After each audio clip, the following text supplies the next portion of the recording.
My printmaking practice is focused on collaborating with the past, with those that have been forgotten or that which is wild or lost. I've always been drawn to remote and wild places where the passing of time feels different. These places feel both past and present, unanchored in time, and liminal in nature. And through this landscape and all of its inhabitants, I believe we have the chance to explore the wilderness in us. I'm interested in old things, the worn patina on an object and the story that it has to tell.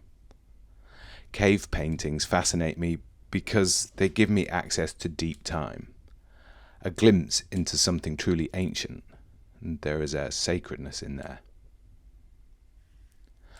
I started in printmaking as a woodblock relief printmaker with a basic set of tools.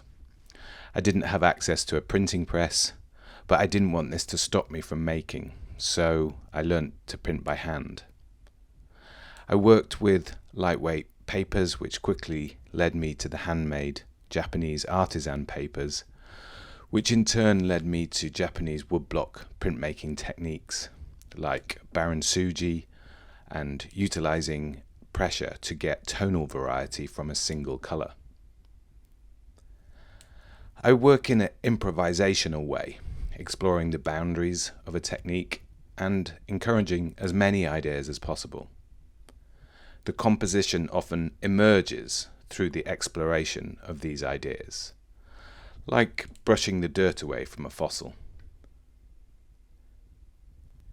In 2020, I found myself in conversation with paleobiologist Dr. Jakob Winther here in Bristol. He began to tell me about a Jurassic squid fossil that he had discovered with its ink sac still remaining intact, preserved by the melanin. This 200 million year old fossil had dried ink inside it that I could potentially rehydrate, reanimate, and print with.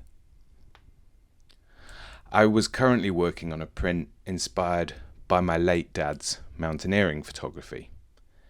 He passed away 20 years ago, and I had this idea that we could actually collaborate on a piece of work, as he chose the original composition and I would move it into a new medium. I realized somewhere along the way I was in a conversation much larger than myself. As well as collaborating with my dad, I was collaborating with the landscape itself, using a medium that had been preserved by the very thing that I was depicting. Ideas around deep time and space began to bubble to the surface. At this time, I think I realized that a fossil was perhaps the oldest and certainly slowest form of printmaking: pressure and release. I produced a triptych of works with this Jurassic ink called Time, Real and Imaginary. Two distinct arcs of time are embedded in the works, a generational one and a geological one.